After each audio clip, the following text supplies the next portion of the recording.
Assalamualaikum warahmatullahi wabarakatuh. Nama saya Mahesa Putra di Pamungkas dengan NIM 2402001010113 dari Prodi Manajemen kelas MJ 401. Di sini saya akan mempresentasikan hasil UAS dari Manajemen Perbankan. Dengan judul Bank Mandiri, suku bunga kredit sudah turun, mengurai persoalan penurunan suku bunga kredit Bank Mandiri dari sudut pandang manajemen perbankan, transmisi kebijakan moneter, segmentasi pricing, dan dilema profitabilitas versus dukungan UMKM. Latar belakang berita dalam konteks kenyataan Direktur Utama Bank Mandiri, yaitu Bapak Darmawan Junaidi. Yang pertama, pemicu. Bank Indonesia melakukan penyesuaian suku bunga acuan, lalu Bank Mandiri mengikuti dengan menurunkan suku bunga kredit. Yang kedua, efek yang dirasakan, penurunan suku bunga paling terasa pada pengajuan kredit baru, bukan kredit yang belum jatuh tempo. Pada skala bisnis, sepanjang tahun 2021, Mandiri melakukan kredit sebesar 1.050,16 triliun rupiah, tumbuh 8,86% secara tahunan. Posisi Bank BUMN, Mandiri mendukung penurunan bunga untuk mendorong perekonomian nasional, khususnya UMKM. Lalu data penurunan suku bunga kredit agregat.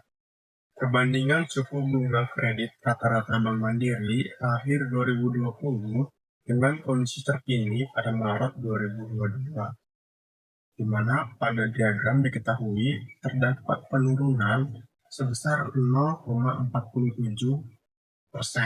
dari akhir 2020 sebesar 7,17% menjadi 6,70% pada Maret 2022.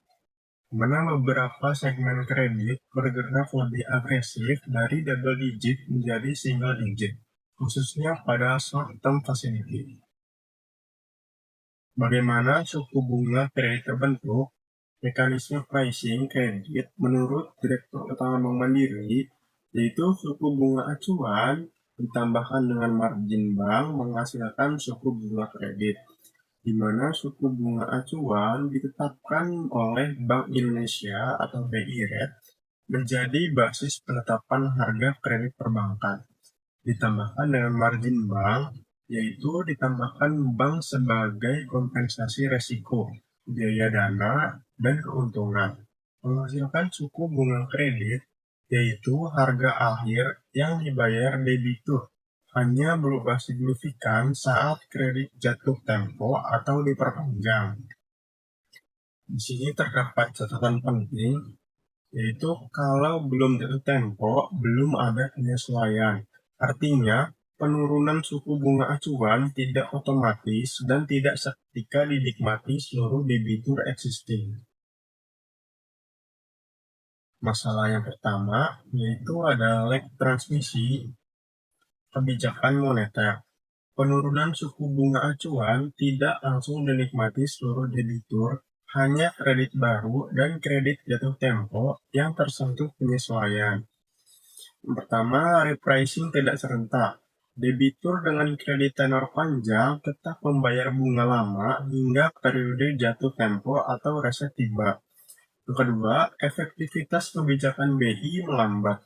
Tujuan stimulus Bank Indonesia untuk mendorong konsumsi dan investasi tertunda karena struktur kontrak kredit existing. Yang ketiga, ketimpangan antar debitur. Debitur baru menikmati bunga rendah lebih cepat dibanding debitur lama dengan profil resiko serupa. Di mana pada perspektif manajemen perbankan, bank perlu mengelola gap antara kecepatan penyesuaian suku bunga dana atau funding cost dan suku bunga kredit atau lending rate agar net interest margin tetap terjaga di tengah tekanan repricing bertahap. Lalu masalah yang kedua yaitu kesenjangan penurunan antar segmen kredit. Pak Darmawan menyebut penurunan cukup agresif di sejumlah segmen dari double digit ke single digit, namun tanpa merinci segmen mana saja. Di mana pada penurunan agresif itu ada short term facility, beberapa segmen kredit jangka pendek bergerak dari suku bunga double digit menjadi single digit dan tidak transparan, yaitu segmen lain yang tidak dirinci. Pak Darmawan tidak menjabarkan segmen mana yang dimaksud, sulit dievaluasi debitur maupun pemangku kepentingan. Mengapa ini masalah? Dalam manajemen perbankan, segmentasi pricing seharusnya didasarkan pada risk-based pricing yang terukur, atau credit risk, cost of fund, cost of sale.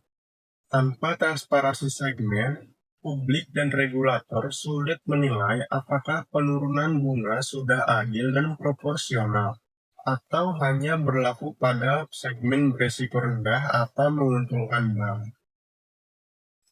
Lalu masalah yang ketiga, dilema dukungan UMKM versus profitabilitas bank. Sebagai bank BUMN, Mandiri menyatakan mendukung penurunan bunga untuk mendorong perekonomian dan UMKM.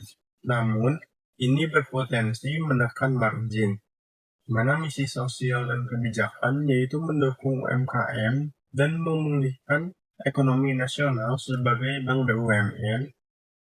Berlawanan dengan tekanan profitabilitas, suku bunga kredit turun, berarti potensi tekanan pada net interest margin atau NIM bank. Implikasi bagi manajemen bank itu ada volume kredit perlu tumbuh lebih besar untuk menjaga pendapatan bunga, yaitu menggunakan strategi volume over margin. Lalu efisiensi biaya dana atau cost of fund menjadi kunci agar spread tetap sehat. Diversifikasi pendapatan non bunga, yaitu fee-based income, penting untuk menopang profitabilitas. Perlu keseimbangan antara peran agen of development dan prinsip kehati-hatian atau prudential banking. Lalu masalah yang keempat, yaitu minimnya keterbukaan informasi segmen. Karena di sini Pak Darmawan menyebutkan akan tetapi Pak Darmawan tidak menjabarkan segmen-segmen tersebut. Mana bagi nasabah, debitur existing sulit menilai apakah mereka berhak atas penyesuaian suku bunga berupa segmen yang disebut turun agresif. Bagi regulator dan publik, sulit mengevaluasi konsistensi kebijakan pricing bank dengan arah kebijakan moneter BI secara menyeluruh. Bagi manajemen risiko, tanpa rincian segmen, analisis eksternal atas kualitas risk-based pricing dan portofolio kredit menjadi terbatas.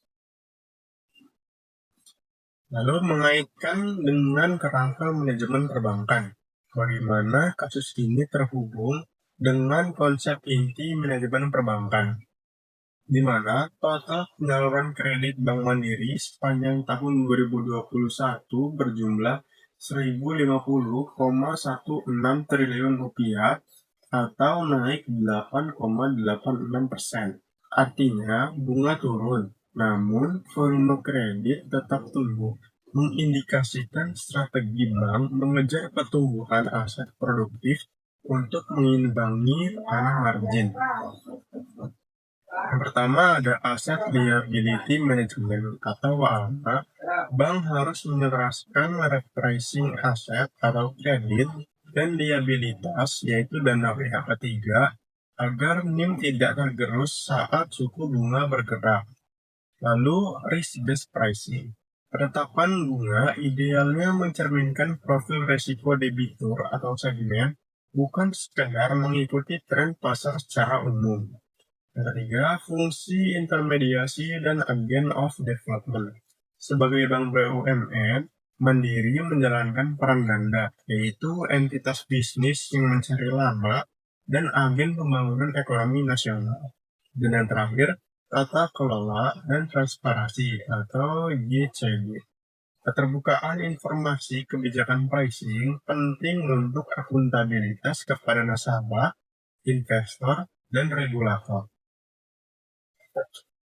Kesimpulan dan rekomendasi. Kesimpulannya, lag transmisi kebijakan moneter membuat manfaat penurunan bunga acuan baru dinikmati bertahap. Kesenjangan antar segmen kredit belum diikuti transparansi yang memadai. Bank menghadapi dilema antara dukungan UMKM dan menjaga profitabilitas. Keterbukaan informasi segmen perlu ditingkatkan untuk akuntabilitas publik. Rekomendasinya, publikasikan rincian penurunan bunga per segmen kredit, percepat mekanisme repricing bagi debitur existing yang layak, perkuat fee-based income untuk menopang NIM, dan menyelaraskan target sosial UMKM dengan prinsip prudensial banking. Mungkin itu saja dari saya, kurang lebihnya mohon maaf. Terima kasih. Wassalamualaikum warahmatullahi wabarakatuh.